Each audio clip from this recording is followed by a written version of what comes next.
श्री इमरान प्रतापगढ़ी खिलाफ श्री इमरान प्रतापगढ़ी। धन्यवाद सभापति महोदय, आपने मुझे आम बजट पर बोलने का मौका दिया।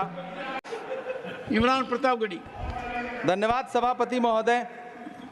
83 मिनट 71 बार थपथपाई गई मेज, 14,417 शब्दों का बजट भाषण और उस बजट में अपने लिए राहत तलाशती मिडिल क्लास की हैरतजदा आंखें। सभापति महोदय, मेरे हाथों में जो दस्तावेज है दरअसल ये देश के किसानों, गरीबों, मजदूरों की उम्मीदों का स्मारक है। ऐसा लग रहा है जैसे वित्त मंत्री महोदया ने बजट नहीं तैयार किया है बल्कि प्रधानमंत्री जी की मन की बात का संकलन तैयार किया है। टूटा हुआ लश्कर का भरम देख रहे हैं, टूटा हुआ लश्कर का भरम देख रहे हैं और जिल्ले इलाही के करम देख रहे हैं। ताकत का नशा अक्ल पे हावी है तुम्हारी, तुम देख न पाओगे जो हम देख रहे हैं।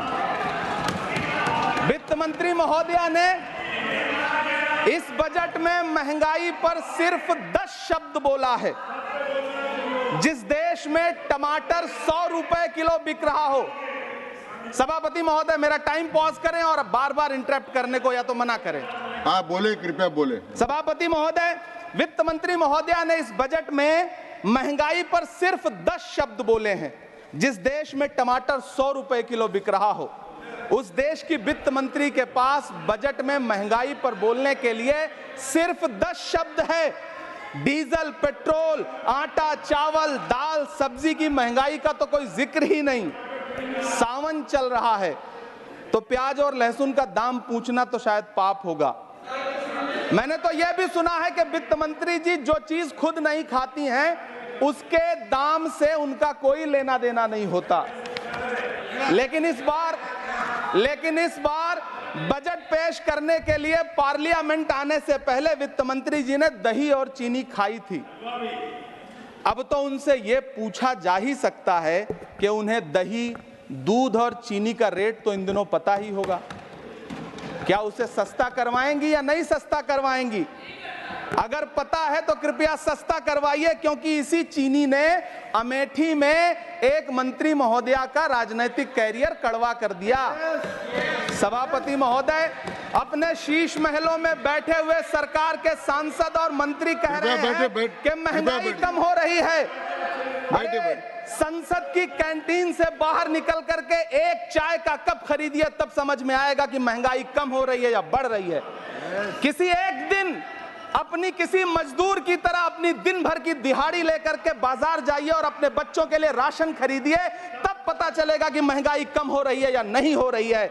यहां बैठ करके बड़ी बड़ी बातें करना आसान है। ये चूनर धानी भूल जाते, ये पुरवा की रवानी भूल जाते, जो आकर 4 दिन गांव में रहते तो सारी लंतरानी भूल जाते। सभापति महोदय, इलेक्टोरल बॉन्ड खरीदने के नाम छुपाने वाली सरकार, इलेक्टोरल बॉन्ड खरीदने वालों के नाम छुपाने वाली सरकार इन दिनों आम के ठेला लगाने वालों के नाम जानना चाहती है। मुझे तो होटलों, ढाबों या आम के ठेलों पर नेम प्लेट लगवाने वालों से पूछना है कि कभी खून की बोतल पर देखा है किसी का नाम लिखा हुआ? मुझे पूछना है कि क्या कोरोना के दौरान अपनी उखड़ती हुई सांसों के लिए ऑक्सीजन तलाशने वाले किसी इंसान ने ऑक्सीजन लाने वाले किसी इंसान से पूछा था कि ऑक्सीजन लाने वाला इंसान हिंदू है या मुसलमान है? मुझे पूछना है कि लावारिश लाशों के लिए कोरोना में कांधा देने वाले, चिताओं के लिए लकड़ियां सजाने वाले किसी इंसान से पूछा गया था उसका नाम, उसका मजहब? लेकिन इन दिनों पूछा जा रहा है। सभापति महोदय, अफसोस देश के प्रधानमंत्री जी ने कभी न टूटने वाली चुप्पी ओढ़ ली है। सभापति महोदय, जनता ने 63 सीटें कम क्या कर दी? ये सरकार तो अमृतकाल का नाम लेना ही भूल गई। ये भूल गई है अमृतकाल को, ये भूल गई है मनरेगा को, ये भूल गई है मौलाना आजाद नेशनल फेलोशिप को, ये भूल गई है मणिपुर को, ये भूल गई है महाराष्ट्र को। मुझे गर्व है कि मैं राज्यसभा में महाराष्ट्र का प्रतिनिधित्व करता हूं।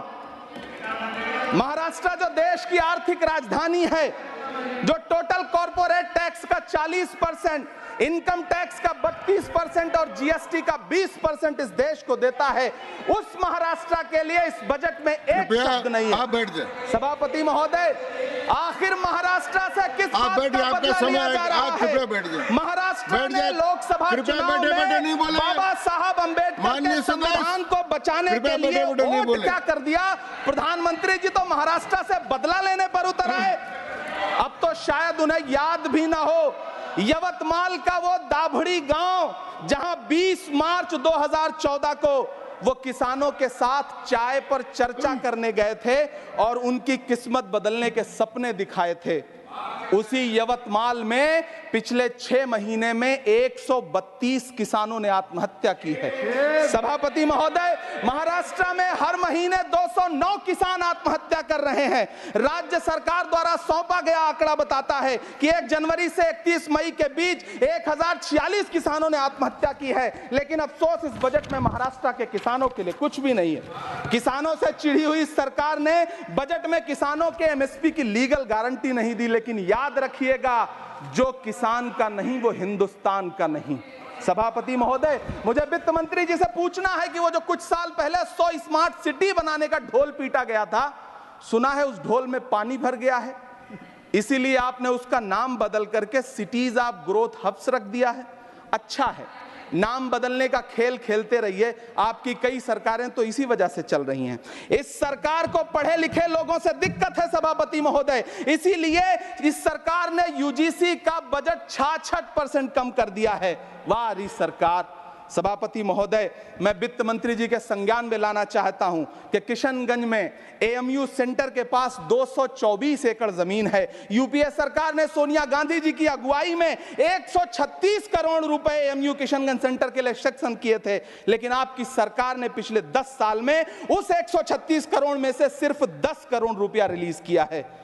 1.5 करोड़ की आबादी वाला सीमांचल बेहतर शिक्षा के लिए उस सेंटर की बाट जोह रहा है। मेरा आपसे सवाल है कि इस सेंटर का बाकी पैसा आप कब रिलीज करेंगे? मुझे उम्मीद है वित्त मंत्री महोदया जवाब जरूर देंगी। सीमांचल उसी बिहार में आता है जिसकी बैसाखी के सहारे आपकी सरकार चल रही है। वहां के लोगों को एम्स की जरूरत है। महानंदा और कोसी से होने वाली बाढ़ की तबाही को रोकने के लिए बांध बनाइए, सीमांचल के साथ सौतेला व्यवहार बंद करिए।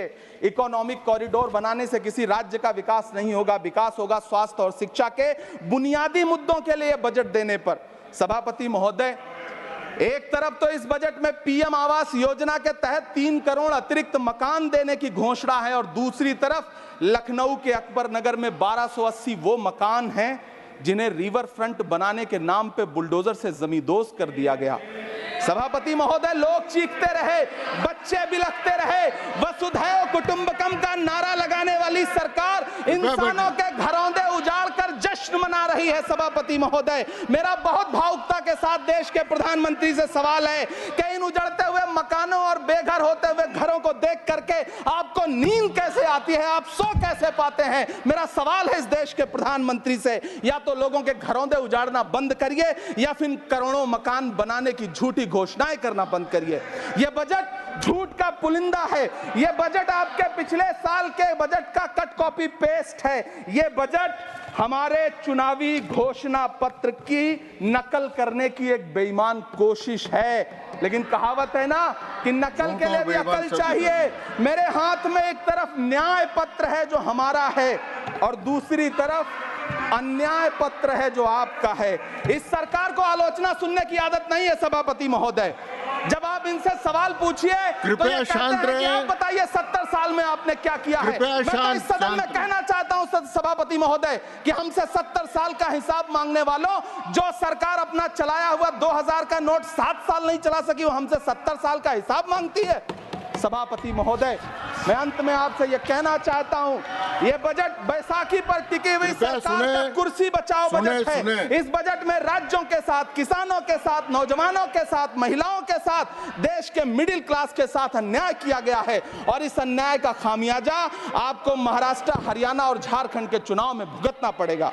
सभापति महोदय, इस सरकार ने नोटबंदी लगाकर देश की आम जनता की पूंजी कृपया छीन ली। बैठे बैठे नहीं बोले, गब्बर सिंह कृपया। टैक्स लगा करके छोटे व्यापारियों के कारोबार छीन लिए, पेपर लीक करवा करके युवाओं की आंखों से नौकरी के सपने छीन लिए, अग्निवीर लाकर देश के जवानों की उम्मीदें छीन ली, बुलडोजर लगाकर लोगों के आशियाने छीन लिए, महंगाई लाकर देश की जनता की थाली से निवाले छीन लिए और नारा लगाया कि हम तो सेवक हैं, 18-18 घंटे काम करते हैं। इन्हीं लोगों के लिए किसी ने शेर कहा है कि जो सच और झूठ में दूरी है वो दूरी समझते हैं, सियासी हाकिमों की हम भी मजबूरी समझते हैं, वो अपना हक समझते हैं निवाला छीन लेने को, डकैती को बहुत से लोग मजदूरी समझते हैं। हमें पता है कि कैसी मजदूरी की जा रही है। सभापति महोदय, मैं यहाँ खड़ा होकर के अंत में आपसे कहना चाहता हूँ कि इस बजट में तमाम राज्यों के साथ अन्याय किया गया है,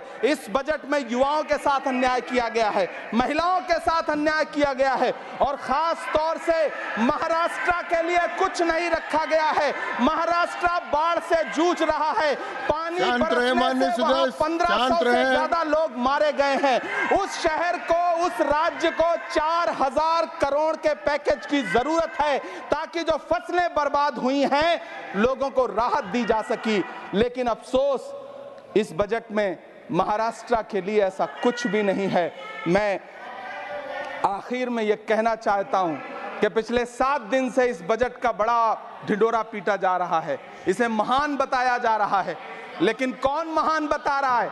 सत्ता पक्ष के लोग, उन्हें तो बताना ही है, क्योंकि मैं अवध क्षेत्र से आता हूं, प्रतापगढ़ से, नीरज भाई भी अवध और पूर्वांचल से आते हैं।